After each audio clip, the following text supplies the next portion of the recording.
The fog came first. Before the banners. Before the war, drums rolling across the valley floor like distant thunder that had forgotten how to stop. Before the earth itself began to tremble beneath the weight of 40,000 marching men, the fog rolled down from the northern hills of Hungary in the grey pre-dawn hours of September 9th, 1552, spreading across the valley floor like a burial shroud drawn over a kingdom that had already been half swallowed by the century. The town of Eger lay still beneath it, a fortified settlement of stone and timber and stubborn human will, perched on a hillside in what remained of a fractured and bleeding nation, waiting for the autumn sun to burn the mist away and reveal what was coming. What was coming did not stay hidden for long. As the fog began to thin, shapes materialized from the southern horizon with the slow, terrible inevitability of a nightmare becoming real. First came the outriders' cavalry in gleaming armor, silk pennants snapping in the cold morning wind. Then the janissaries, advancing in ranked formations with the mechanical precision of men who had never been told no, who had been pointed at fortresses and cities and entire civilizations and had simply ground them to dust beneath their boots. Then the artillery trains, hundreds of cannons lashed to massive timber frames, hauled by oxen, and 2,000 camels across the scorched remnants of the Hungarian plain. And behind all of it, stretching back so far that soldiers standing on the walls of Eger later swore that the horizon itself had turned dark and begun to move, came the rest. 40,000 soldiers of the Ottoman Empire, the most powerful military machine on the face of the earth in 1552, moving across the valley below like a jeweled serpent uncoiling toward prey it had already decided to swallow whole. Inside those walls, 2,100 people waited. Not 2,000 soldiers, 2,000 people. Farmers who had never traveled more than 10 miles from the villages where they were born. Women who had spent their entire lives carrying water from the town well and who now carried something far heavier. The knowledge that the water they were heating in iron cauldrons would soon be poured onto human beings climbing the walls below them. A handful of professional soldiers. A young officer in a back storeroom surrounded by oil and sulfur and the pungent reek of sulfur-soaked cloth, building weapons that did not yet have a name because they had never existed before. And at the center of everything, a captain named István Dobó, who stood on the north battlements that morning, watched the Ottoman army fill the valley below him, and said nothing for a very long time. The numbers were 17-1. 17 Ottoman soldiers, armed, trained, supplied, and absolutely certain of victory for every single defender of Eger. For every farmer gripping a musket he had learned to fire 3 weeks ago, 17 hardened veterans of an empire that had not lost a major siege in living memory. But this is not a story about numbers. This is the story of 39 days that stopped an empire cold. 39 days that preserved a kingdom, shielded a continent, and demonstrated at a cost measured not in gold or territory, but in blood and rubble and grief, that the most lethal force a human being can bring to a battle is not a Zarbuzan cannon, not 40,000 janissaries, not even a sultan's limitless ambition. It is the simple, savage refusal to abandon what you love. This battle changed what an empire believed was possible. It changed what a people believed about themselves.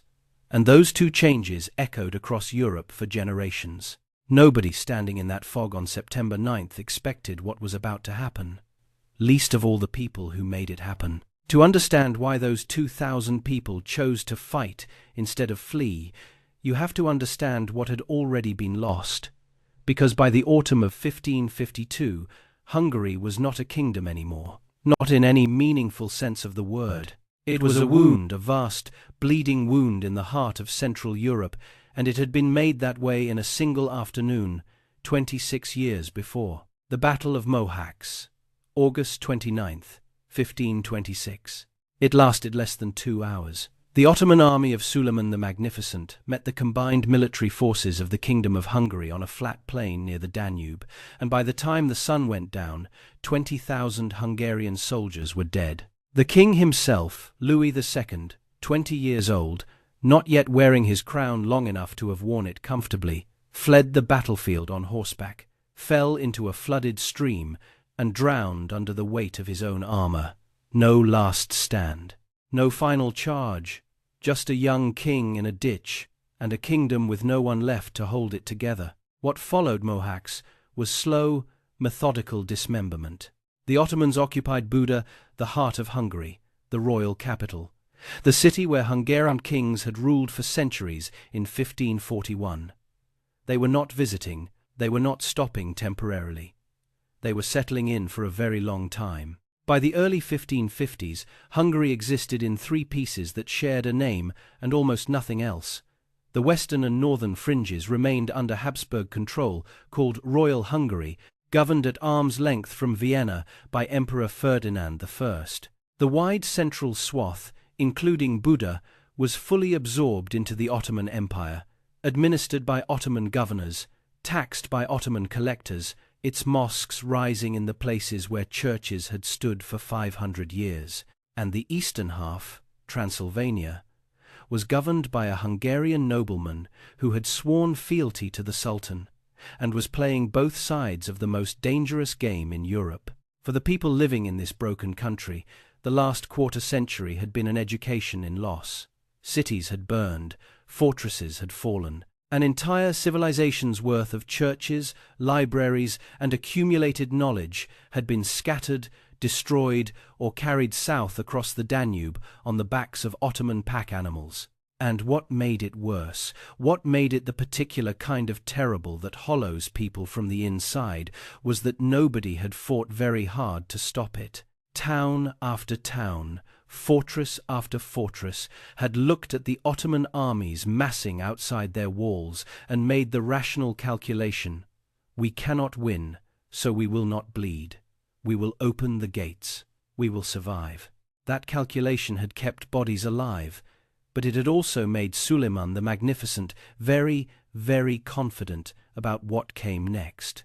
Suleiman had been sultan for 32 years by the time his armies turned toward Eger. He was 60 years old, in declining health, slowed by gout, and the accumulated weight of governing the largest empire on the planet, but none of that had diminished the sharpness of his strategic thinking or the ambition that had driven it for 3 decades. He had transformed the Ottoman state from a regional power into a civilization-defining force, his armies pushing north into Hungary, east into Persia, west across North Africa, south through Arabia.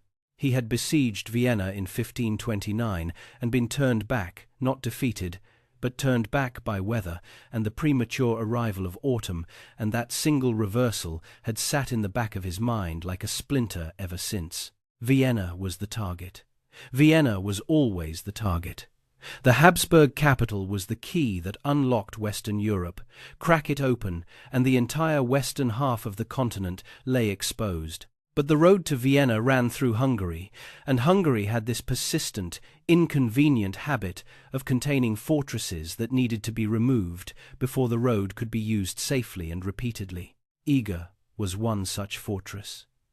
But it was not merely an inconvenient obstacle. It was, in the strategic calculations of 1552, the single most important piece on the board that Suleiman did not yet control. To the north of Eger lay the mining towns of Upper Hungary Kassa, Besztercebánya, and a cluster of mountain cities that produced silver and gold in quantities that bankrolled the entire Habsburg war machine. Control Eger, and you cut those mines off from Vienna.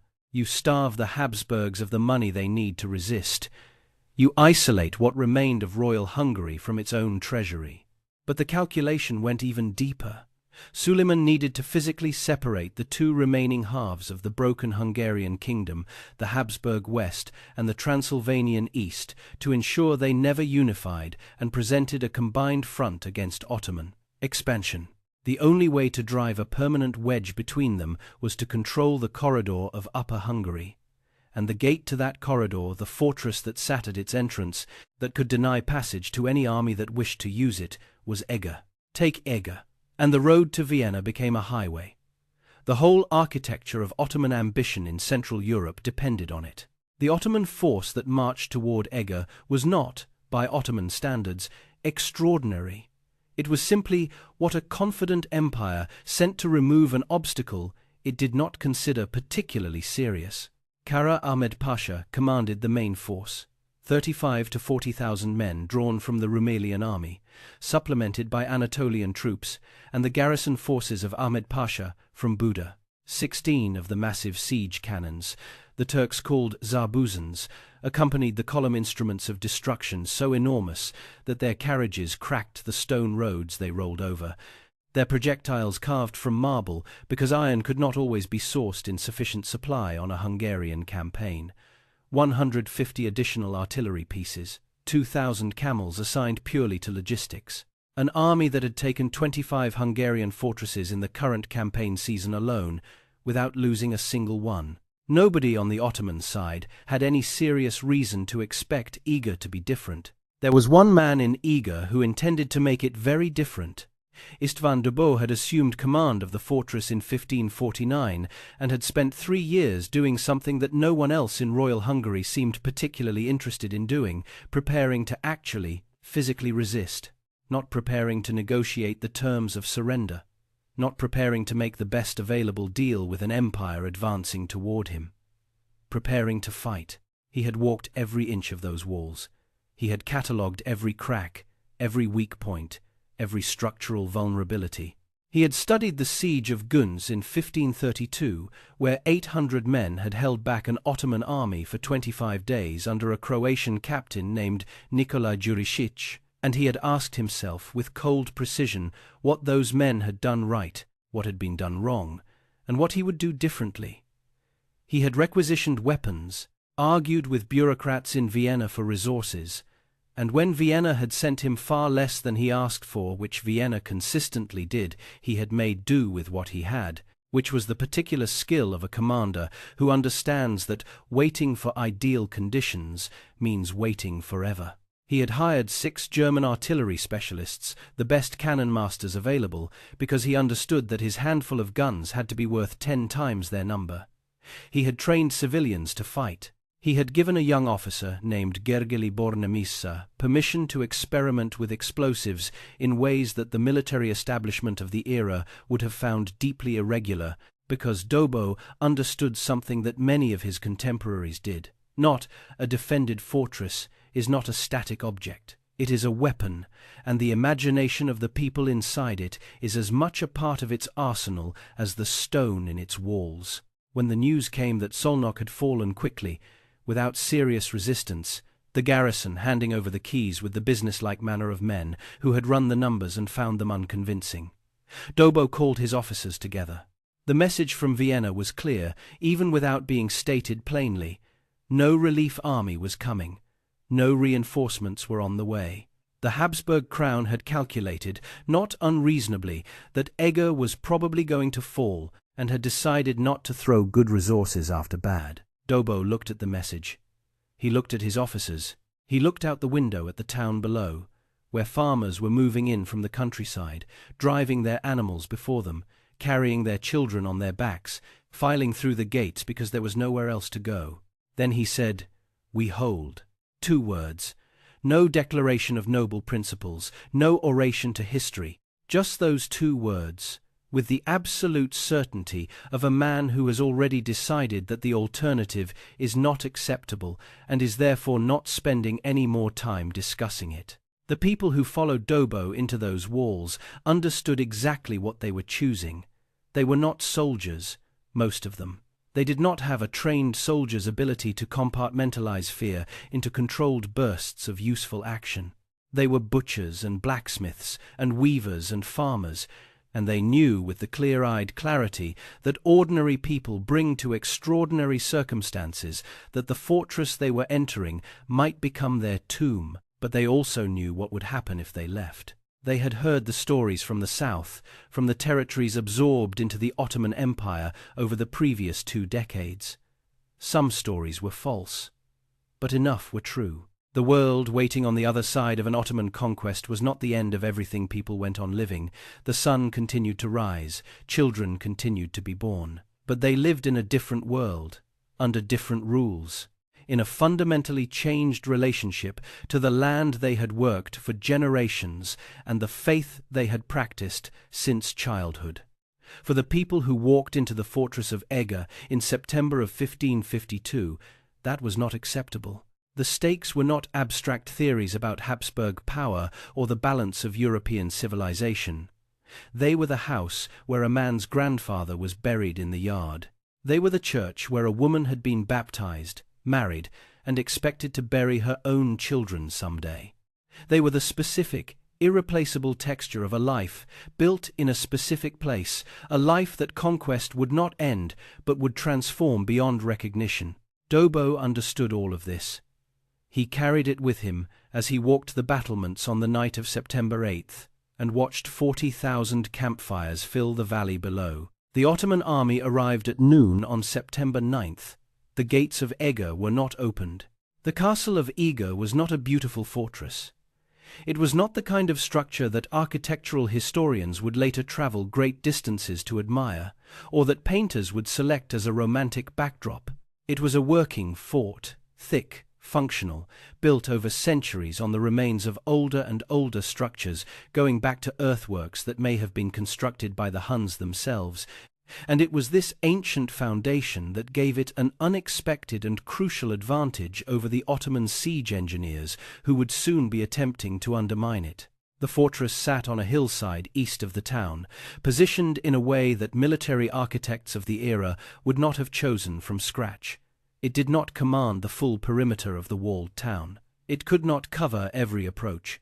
But what it had, what made it something more than just an obstacle on the road to the mining towns of the north, was elevation, and the magnificent gun positions that elevation provided.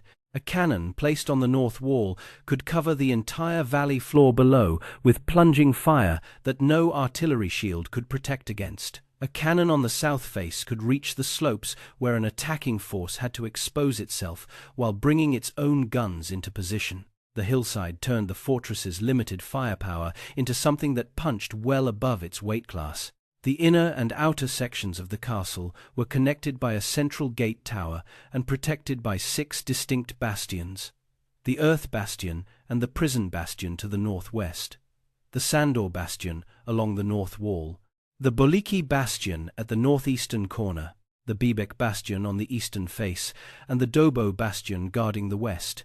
Each bastion was a self-contained strong point, a platform for guns and defenders, a redoubt that could be held independently, even if connecting sections of wall were breached.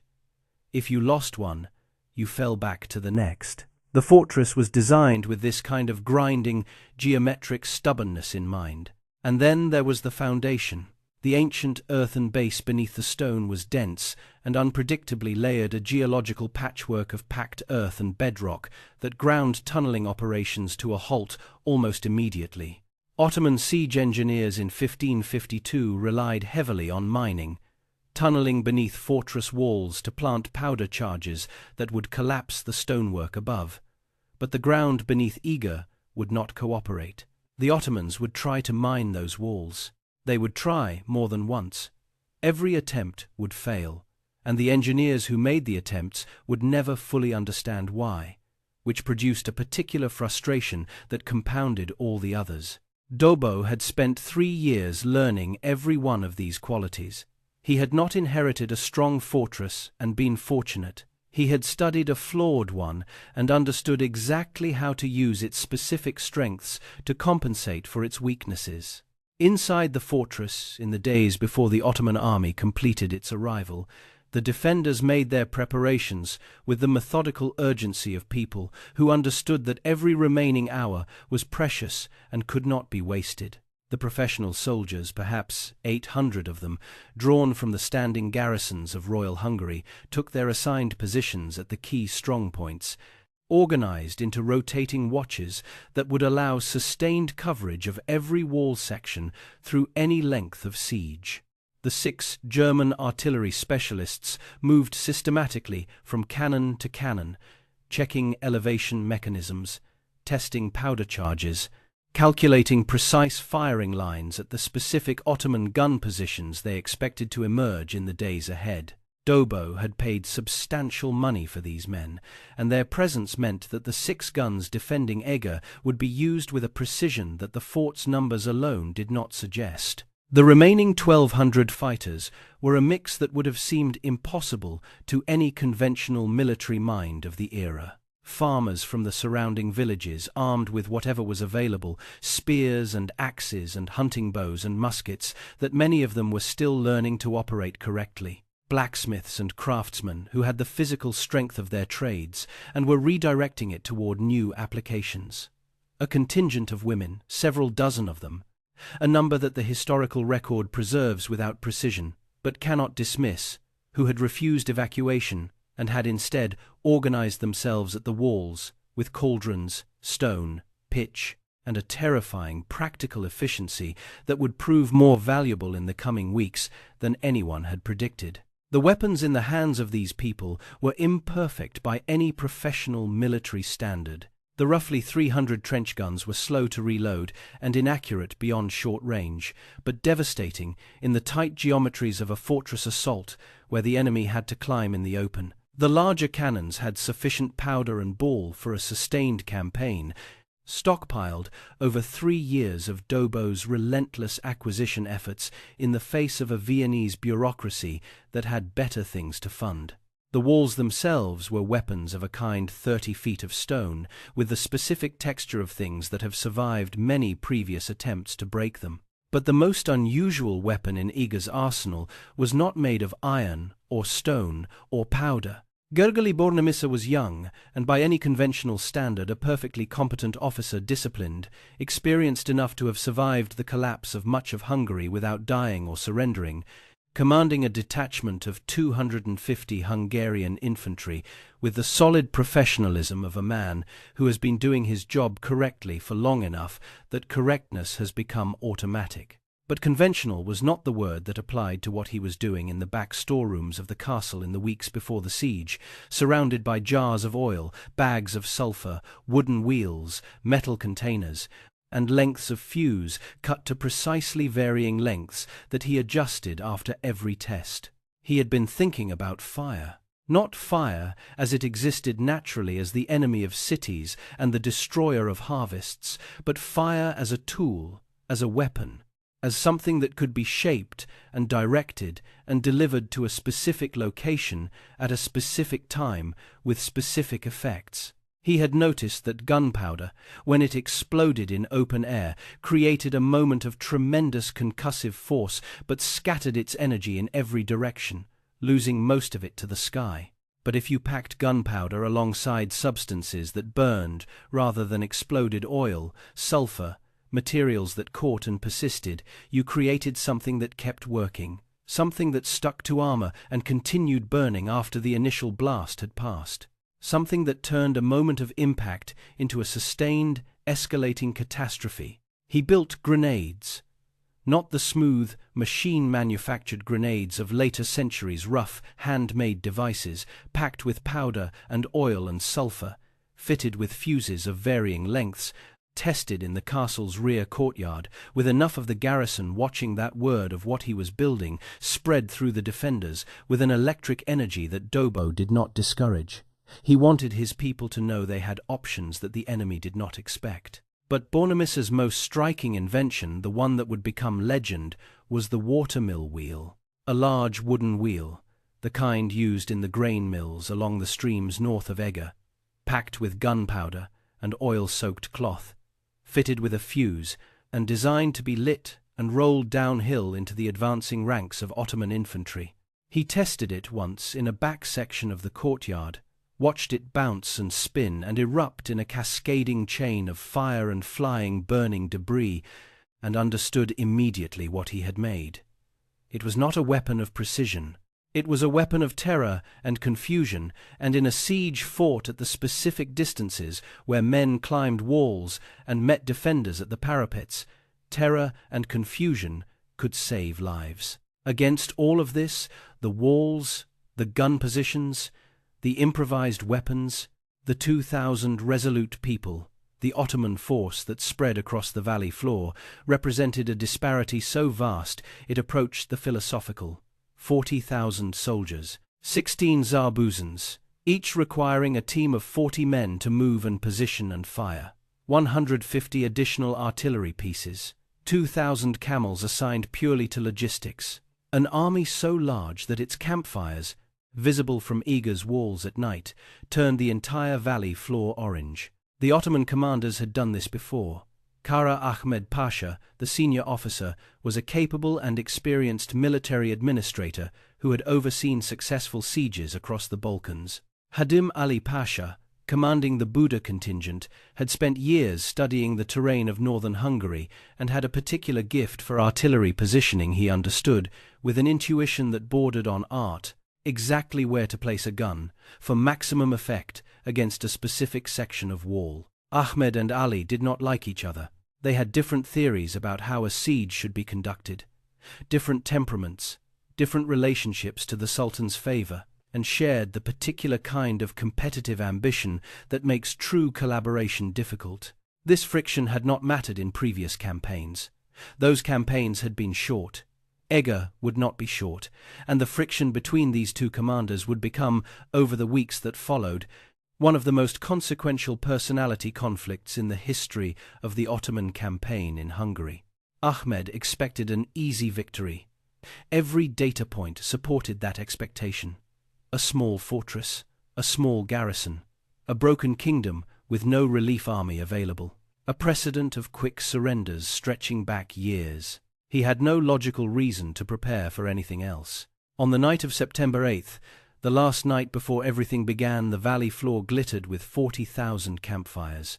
The guards on Eger's walls could not see the darkness anymore, only the fires, an unbroken field of light that stretched to the horizon and beyond. The sound of that many men making camp carried across the autumn air with a clarity that was, in its own way, more frightening than any cannon fire would prove to be. The language, carrying on the wind, laughter, sometimes.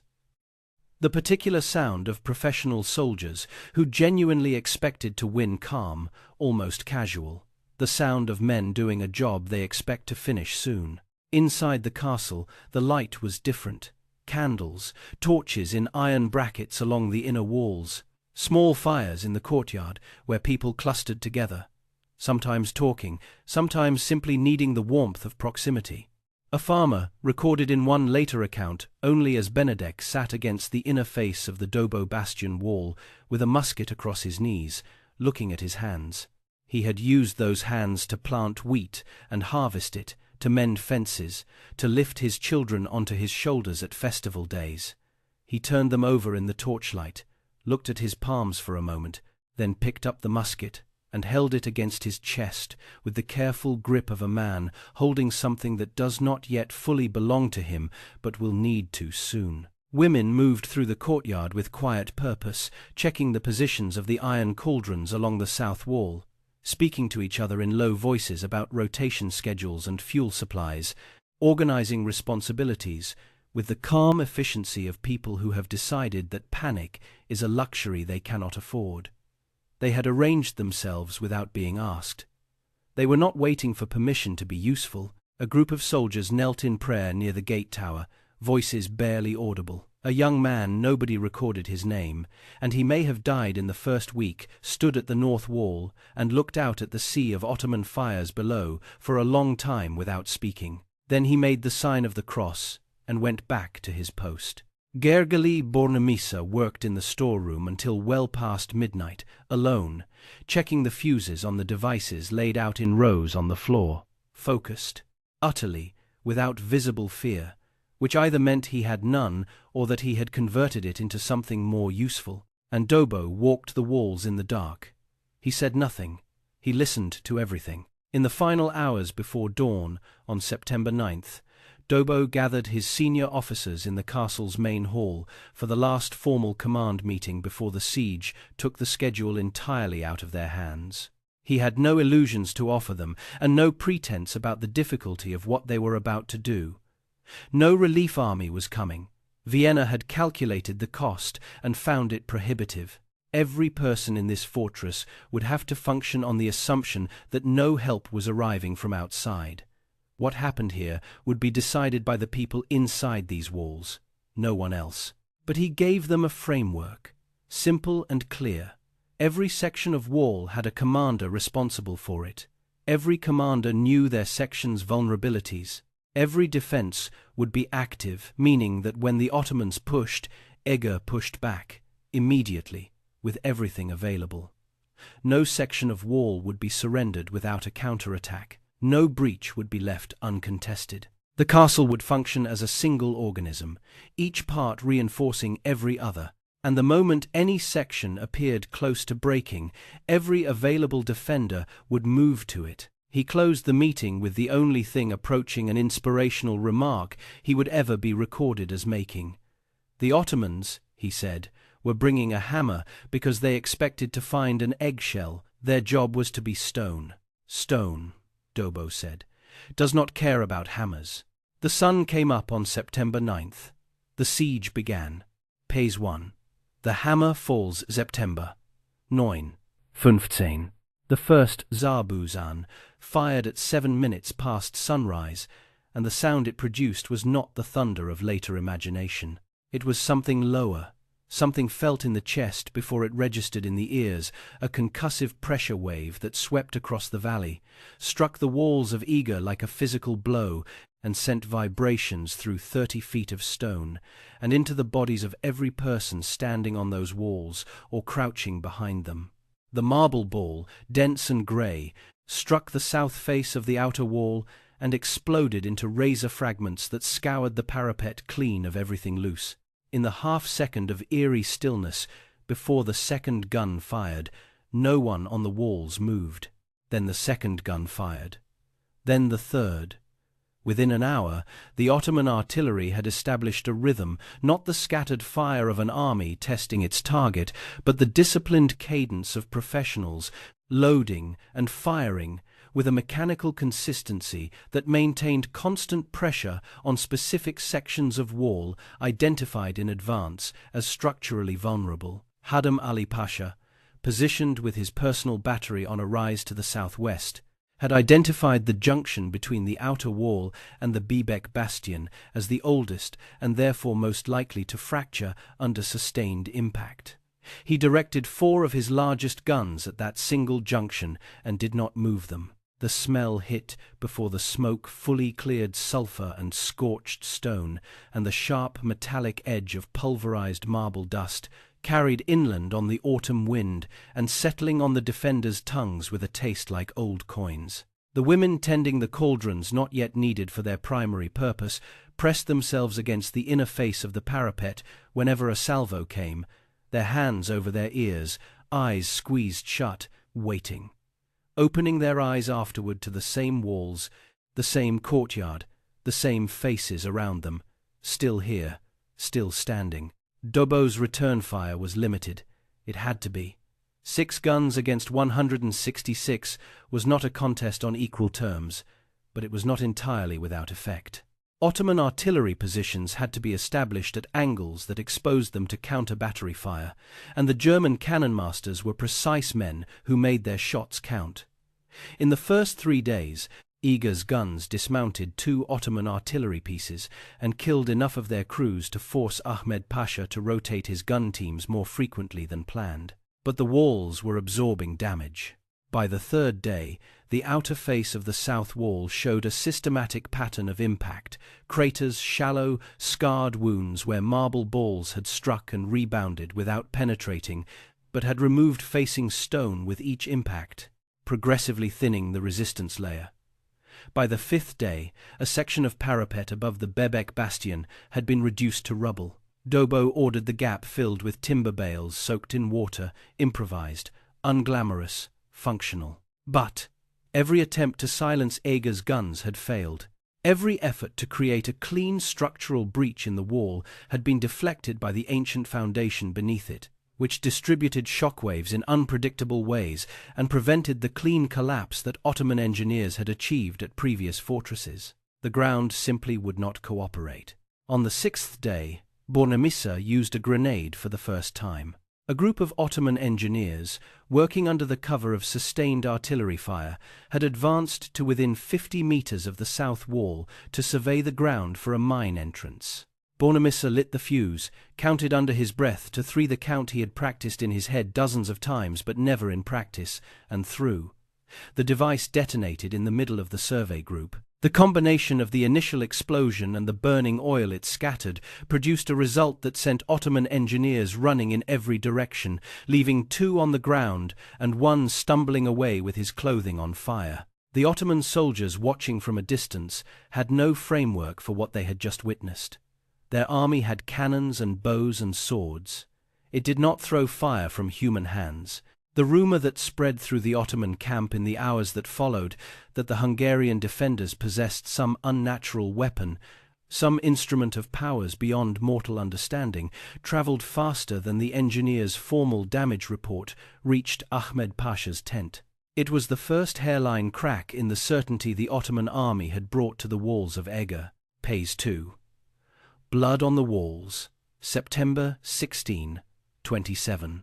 By the second week, Ahmed Pasha reached a decision. Artillery alone was not going to break Eger on the schedule the Sultan expected. The walls were holding in ways that no rational assessment of their quality should have predicted. The defenders were using their limited counterfire with an efficiency that bordered on insulting, and those strange exploding devices had disrupted the mining survey twice. Something more direct was required. The first major infantry assault went in on September 14th. The sound was different from the artillery. The artillery had been relentless, but impersonal, mechanical, calibrated, the percussion of machines against stone. The infantry assault had a human sound. Janissaries advancing in formation produced a noise compounded of boots on hardened ground, the creak of leather and iron armor, the rhythmic rattle of weapons against shield rims, and beneath all of it, the low, steady chant that some Ottoman units used to regulate their march pace, a sound that defenders on the walls would later describe as the most frightening thing they had ever heard, precisely because it was so calm. The ladders went up against the south wall. Ottoman soldiers, veterans who had scaled fortifications under fire before and understood exactly what they were doing, moved up them with practiced speed. They reached the parapet, and at the top of the ladders they did not find demoralized peasants too frightened to act. They found a woman named Ilona, history preserved the name without the family, who waited until a janissary's helmeted head cleared the parapet and poured the contents of an iron cauldron over it. Not water. Pitch, heated until it moved like a slow liquid and stuck to every surface it contacted, including metal armor, including the gaps at wrist and throat where armor never completely covered what it needed to.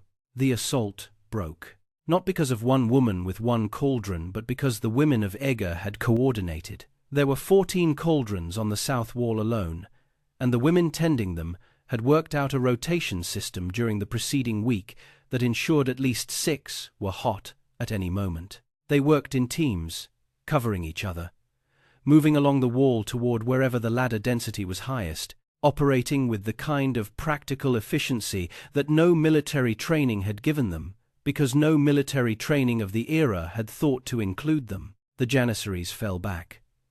Ahmed Pasha, watching from his command position, considered the numbers. He had 40,000 men, he had more ladders, he had professional soldiers who had taken walls before. He had lost the first assault, but he had 40,000 men. He ordered the assault reorganized and sent it in again the following day. It broke again. This time, it broke in part because of Bornemissa.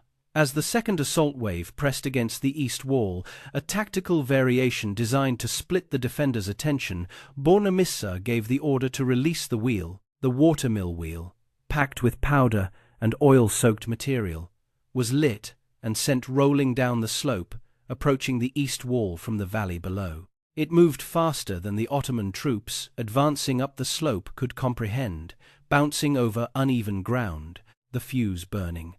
And when it reached the dense front rank of the assault column, it detonated in a cascade of fire and flying debris that scattered burning material across a radius of 15 meters. The men it hit burned. The men adjacent to them broke. The entire assault column on the eastern approach stopped, turned, and ran. And on a battlefield where Ottoman soldiers had not run from much in living memory, The sight of it produced something in the garrison of Eger that had not been present before. They cheered, not the roar of an army that knows it has won. Something raw, the sound people make when they discover that the thing they feared is not invulnerable, that the power assembled against them is not absolute, that they can, in fact, hurt it. The cheering lasted about 45 seconds before Dobó's voice cut across it, ordering everyone back to their positions.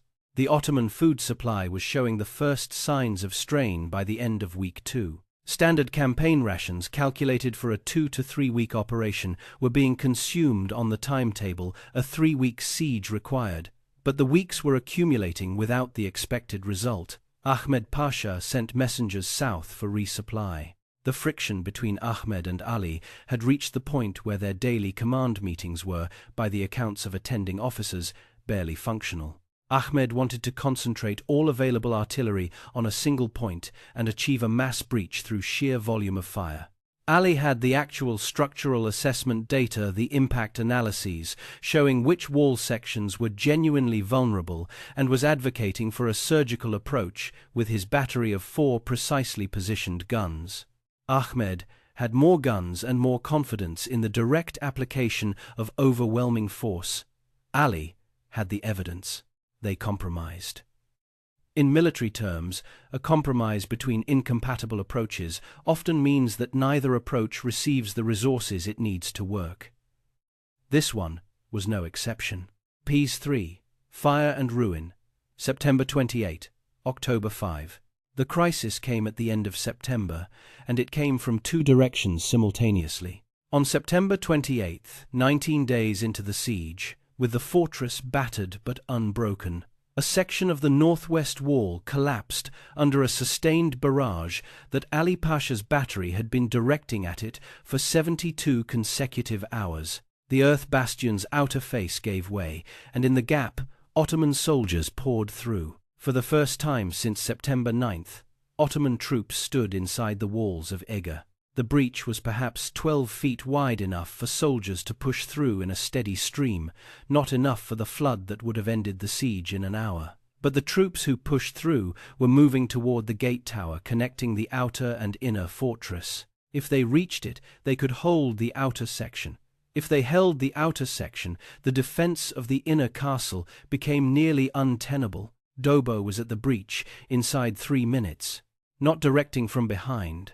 Personally, physically present, sword drawn, at the head of a counterattack organized in the time most men need simply to understand what has just happened. He led the charge into the breach with the kind of speed that gives soldiers no time to calculate risk and just enough time to follow, which is all a commander in that specific moment needs from them. The fighting in the breach lasted 11 minutes. It was not elegant, and it carried no aesthetic heroism. It was brutal, close-quarters combat in a space so narrow that Ottoman numerical advantage was neutralized by the simple geometry of a 12-foot gap. Dobó took a wound to the arm. 2 of his officers were killed beside him. But at the end of those 11 minutes, the Ottoman soldiers were back outside the wall, and the defenders were filling the gap with timber and packed rubble and anything else that came to hand. They sealed it. But the second crisis arrived while they were still sealing it. No one recorded exactly how the magazine ignited, whether a stray spark from the fighting, a cannonball striking at an unlucky angle, or the accumulated structural stress of 19 days of continuous bombardment causing a failure in the tower that housed it. What the record preserves is the result. 24 metric tons of black powder detonating simultaneously in the heart of the castle. The explosion was audible 20 miles from Eger. The magazine tower simply ceased to exist. In its place, a column of smoke and pulverized stone and shattered timber rose 400 feet into the autumn sky. The shockwave knocked men off their feet across the entire fortress. The wall adjacent to the magazine tower cracked along its full height, pieces of masonry as large as cart horses tumbling into the courtyard below. Defenders nearest the blast were thrown to the ground, some of them bleeding from their ears, some of them unable to hear anything for hours, their world reduced to a ringing silence that was almost worse than the explosion itself. Then, silence. Actual silence, not the pause between salvos, but the total, ringing absence of sound that follows something too large for immediate processing. On the walls, in the courtyard, on both sides of the rubble-strewn perimeter, for perhaps 5 seconds, nothing moved. Inside the Ottoman camp, the reaction was visible from Eger's walls, formations stopping, men pointing, uncertainty rippling visibly through units that had been advancing toward the breach. The explosion had been so enormous that Ottoman observers could not immediately determine whether it represented the catastrophic collapse of the fortress's defenses or, and this uncertainty, this single moment of not knowing, was worth more to the defenders than 100 cannon rounds, whether it was something the Hungarians had done deliberately. They had not done it deliberately. The magazine explosion was an accident, and its loss was devastating, a quarter of their remaining powder supply gone in an instant. The structural damage to the wall beside the tower, requiring the next 48 hours of desperate improvisation to shore up with timber bracing and packed earth. But Dobó was back on his feet in under a minute. His voice, carrying across the dust and ringing ears and shock of 2,000 people who had just survived the ground trying to kill them, was steady. Back to your positions. Fix the wall. Move. PHASE. The wave that would not stop. October 6, 13. October arrived in northern Hungary with cold rain and frost on the ground before sunrise. And this new character of the weather fell on the Ottoman camp with a weight that no Ottoman planner had adequately accounted for. The campaign had been conceived as a late summer operation. Szolnok and Temesvar had fallen quickly, as expected. Eger was supposed to follow within 3 weeks at the most. The army's food supply, powder supply, and logistical calendar had all been organized around that expectation. It had already required 4 weeks. And now the resupply trains from the south were moving through autumn mud. The rations for 40,000 men were showing the mathematical consequences of that miscalculation, and the Ottoman camp had developed the particular demoralized atmosphere of an army that has been working very hard at something without achieving the expected result. Ahmed Pasha's artillery had run completely out of powder on October 2nd, the Zarbuzan batteries falling silent for 6 consecutive days while emergency resupply was arranged. 6 days. For the defenders of Eger, who had been living beneath continuous bombardment for 3 weeks, that silence was so startling that some could not sleep through it. They had become conditioned to the vibration in the walls, the rhythm of impacts, the unconscious physical bracing for the next round. Without it, the quiet was almost more unsettling than the noise. But Dobó used those 6 days. He drove the garrison through repairs with an intensity that left no room for rest, filling breaches, reinforcing weakened sections, repositioning the remaining guns. The German cannon masters worked in shifts, repaired damaged carriages, recalibrated firing tables for the changed landscape of the castle's defences. By the time the Ottoman powder resupply arrived and the great guns spoke again, the fortress was in substantially better condition than it had been on September 28th. Ahmed Pasha had one option remaining that he had not fully committed to. He had, so far, used his infantry in coordinated assaults of 3,000 to 5,000 men, powerful thrusts designed to exploit breaches created by the artillery. None had taken the wall, but he still had 40,000 men, and he had not yet used them all at once. On October 10th, he ordered a general assault. Every available man in the Ottoman force organized into assault waves, attacking the entire perimeter of the castle simultaneously. Not a thrust at one point. Not a two-direction coordinated attack. A flood, a sustained effort to simply overwhelm the garrison through the application of sheer human mass, to drown the defenders in numbers so great that no point of the wall could be adequately manned against all of them at once. The assault began at dawn and continued through the rest of the day and into the following morning. What the defenders experienced in those 2 days was unlike anything in the previous month. The previous assaults had been frightening but comprehensible. You could see them forming, identify their direction, concentrate defenders to meet them. The general assault of October 10th and 11th was not comprehensible. It was simultaneous, everywhere, pressure, constant and unrelenting. with no moment when any section of the garrison could stand down. The cauldrons were emptied and refilled and emptied again. The trench guns fired until their barrels grew too hot to touch with bare hands, and the men at those guns wrapped their palms in wet cloth and kept firing. Bornemissa's grenades detonated in clusters over the dense Ottoman formations below the east wall. The burning wheels rolled down the slope twice more and created the same cascading chaos they always created. But the assault pressure was so massive and the force behind it so relentless that each localized crisis was replaced by another before the defenders could recover. Dobó was on the wall through both days, not as a symbol, not to be seen and inspire, because the wall needed him there. There were moments in those 48 hours when the section he happened to be standing on was the section closest to breaking, and his presence, the man himself, directing fire with one wounded arm, plugging gaps with his body, refusing to leave, was the direct mechanical cause of it not breaking. He was wounded twice more. He did not leave the wall. By the evening of October 11th, the Ottoman forces pulled back to reorganize.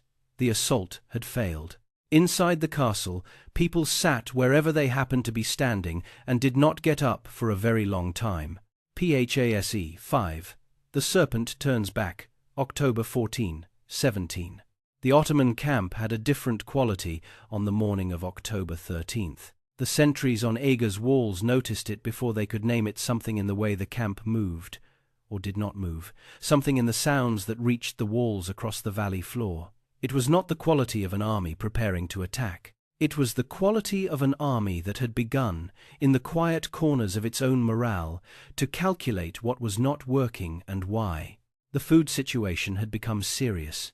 Rice rations, the Ottoman army's staple campaign food, had been cut twice in the previous week, and the cuts had generated something that no Ottoman officer wanted to see in his ranks: resentment directed inward, at the command itself, rather than at the enemy. Accusations had been circulating through the camp, specific enough to have reached Ahmed Pasha's own headquarters, that officers had been diverting supplies for personal gain. Whether the accusations were true or false, they carried the particular toxin that all such stories carry. They undermined the foundational trust between soldiers and their commanders at exactly the moment when that trust was most needed. The cold pressed down relentlessly. Nighttime temperatures dropped below freezing with a consistency out of character for October campaigns in this region. The army had not brought winter equipment, sleeping in freezing tents, eating reduced rations, failing repeatedly to take a fortress that had been expected to fall 5 weeks ago. The compound effect on morale was worse than any single factor alone could have produced. Ahmed and Ali Pasha met for what their attending officers later described as the most dysfunctional command session of the entire campaign. The numbers were impossible to argue with from the wrong direction. 25 Hungarian strongholds had fallen to Ottoman forces in 1552, Temesvar, Szolnok, 23 others taken, absorbed, confirming the inexorable forward progress of the Sultan's campaign. And then there was this: 1 fortress, 2,000 people, 40 days. Ahmed ordered one final assault on October 13th, a concentrated drive at the Sandor bastion on the north wall, identified by survey teams as the most structurally compromised point remaining. 8,000 men went in. 3 hours later, they came back. The defenders fought with the particular quality of people who have been fighting so long that fighting has become the baseline condition of existence. And any threat to disrupt that equilibrium is met with an almost reflexive, automatic ferocity. The assault broke as all the assaults before it had broken, against walls that should by every calculation have already fallen, held by people who should by every calculation have already surrendered. When the assault ended, Ahmed Pasha rode the perimeter of his camp for the rest of the afternoon without returning to his headquarters. His officers watched him from a careful distance.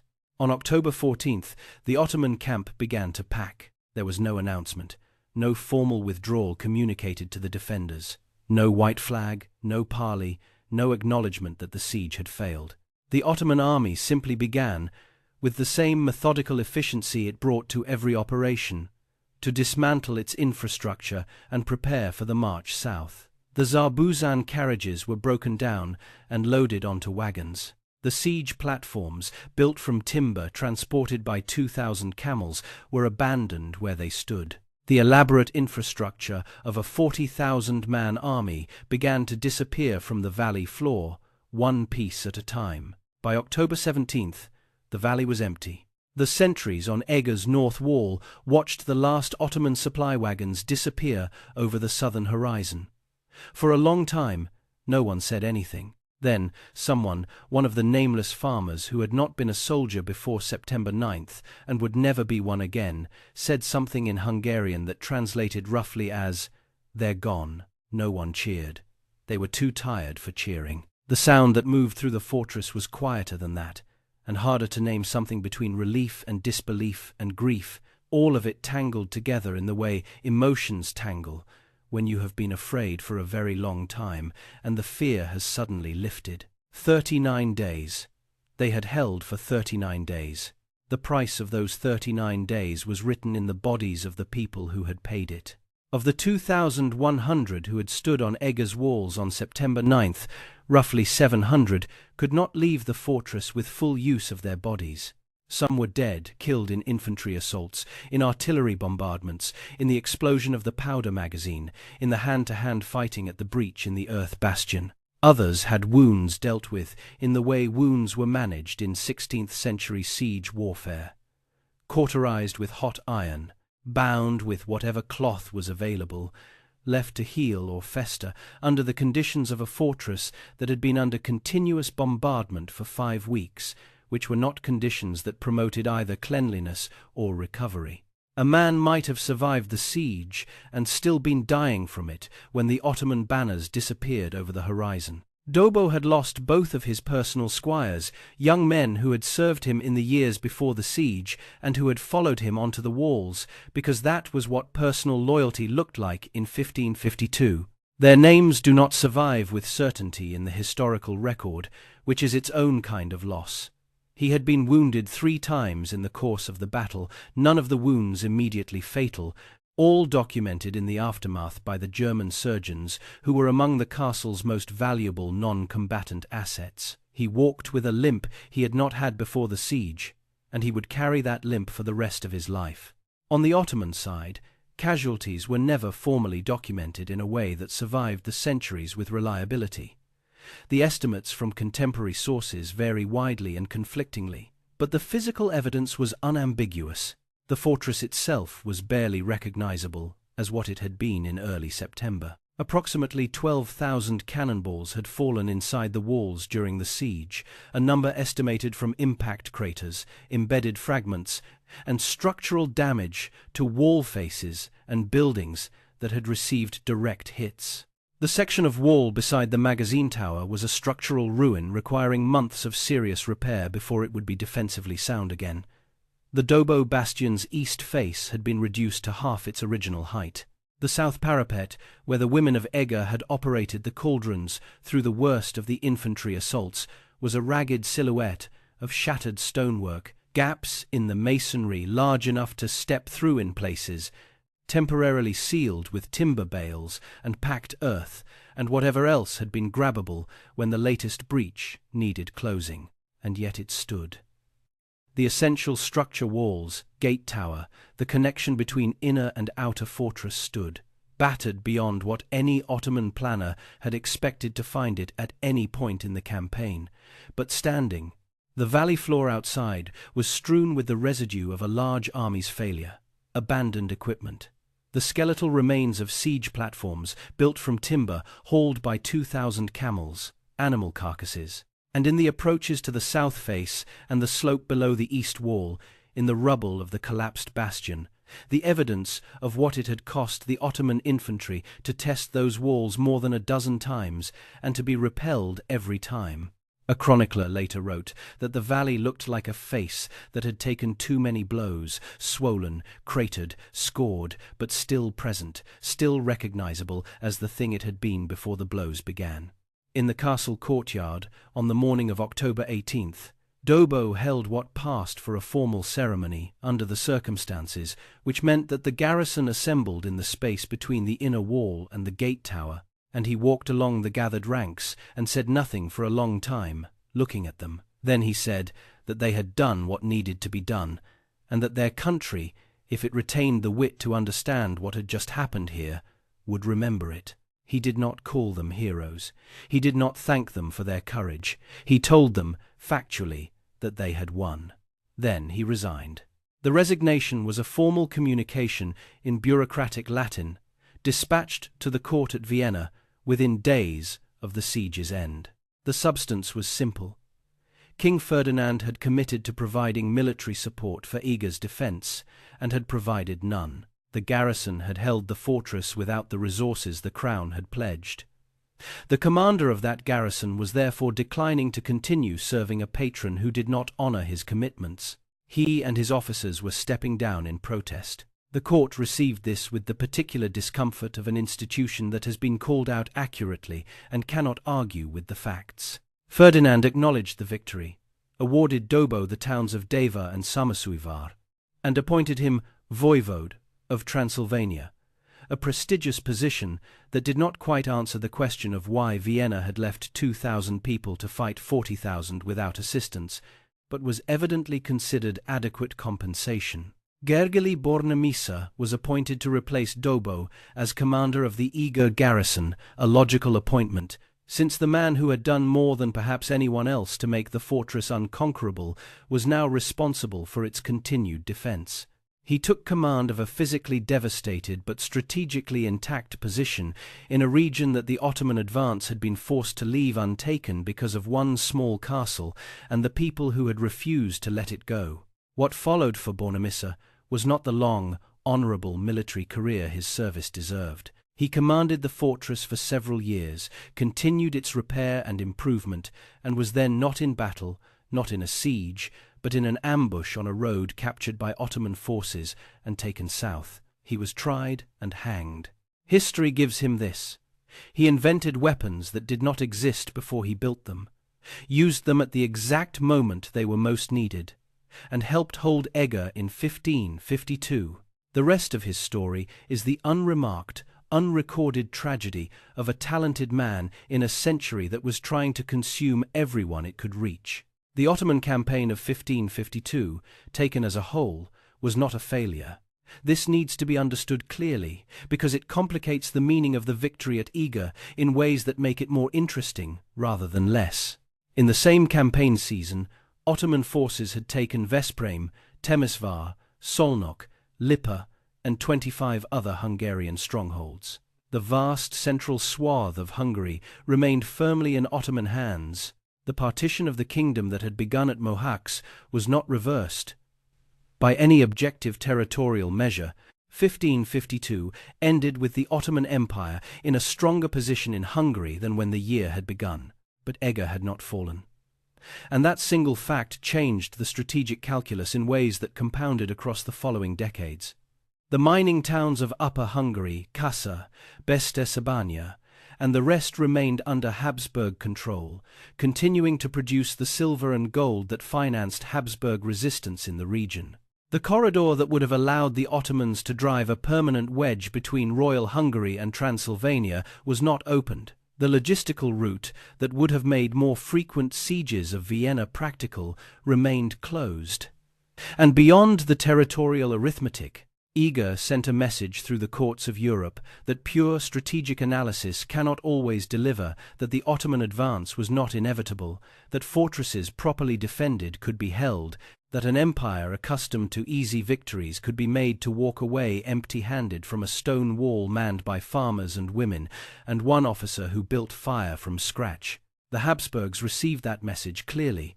The Ottoman army did not return to Hungary in force until 1566, 14 years in which the defences of northern Hungary were strengthened, the remaining fortresses were rebuilt and restaffed, and the lesson of Eger was translated into policy. The military lesson that Eger taught was one the 16th century was not yet fully prepared to receive, but that was absorbed slowly and imperfectly over the decades that followed. A fortified position held by defenders with personal stakes in its survival was qualitatively different from one held by contracted soldiers who had been paid to be somewhere and would recalculate their commitment if the situation became genuinely threatening. The difference was not courage in the abstract mercenaries could be brave. The difference was the specific quality of determination that comes from knowing exactly what you are defending and why it matters to you personally. The women of Eger, pouring boiling pitch from the walls, knew what was behind them: their houses, their children, their church, the specific irreplaceable weight of a life built in one place over generations. That knowledge produced a resistance that 40,000 soldiers could not purchase at any price. 44 years later, in 1596, Eger fell. The garrison numbered 7,000, larger than the force that had held the castle in 1552. But it consisted almost entirely of foreign mercenaries, German, Czech, Walloon soldiers, with contracts and professional calculations, and no personal history with the town beneath the castle walls. When the Ottoman army arrived, personally commanded by Sultan Mehmed III, and the numbers made clear that the siege would be long and costly, and the relief army might not come in time, the garrison opened negotiations. The fortress that had held against 40,000 with 2,000 surrendered to a larger force with 7,000. The town remained in Ottoman hands for 91 years. In Hungary, the memory of Eger in 1552 became something more than military history.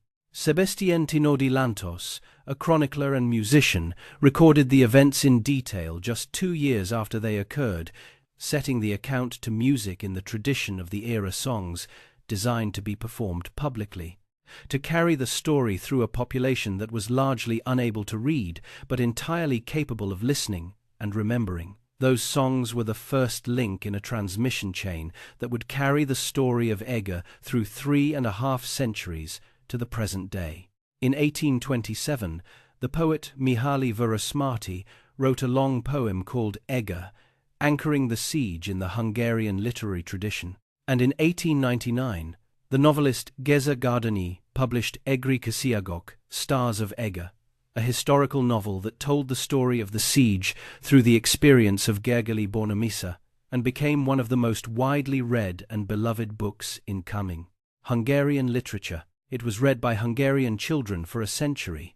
It was adapted into a feature film in the 1960s that still airs on Hungarian television. In a country that experienced partition, occupation, and empire for 500 years after 1552, the story of Eger functioned as a reminder that the nation had once, against every reasonable expectation, refused to accept what the world had decided its fate should be. The wine called Egri Bikaver, Bull's Blood of Eger, carries the story in its name. The rumor that had spread through the Ottoman camp in the siege's early days, that the Hungarians were drinking bull's blood for superhuman strength, was a misidentification of the dark red wine Dobó had been distributing to his garrison to sustain morale through weeks of continuous fighting. The rumor outlasted the siege. The wine outlasted the rumor. Today, Egri Bikaver carries a label depicting a bull, a proud joke, or simply a proud fact connecting a glass held in the 21st century to the October morning when the Ottoman army broke against the walls of one small Hungarian fortress and went home. Bertalan Shakely painted The Women of Eger in 1867, a large canvas with the defenders of the walls in the foreground, cauldrons and stones in hand, the Ottoman force visible beyond the parapets. The painting hangs in the Hungarian National Gallery in Budapest. People still make the trip to see it. The castle itself stands. Not intact, centuries of weather and war have taken their toll, and what stands today is a partially restored version of what stood in 1552, with gaps and reconstructions that a careful eye can distinguish.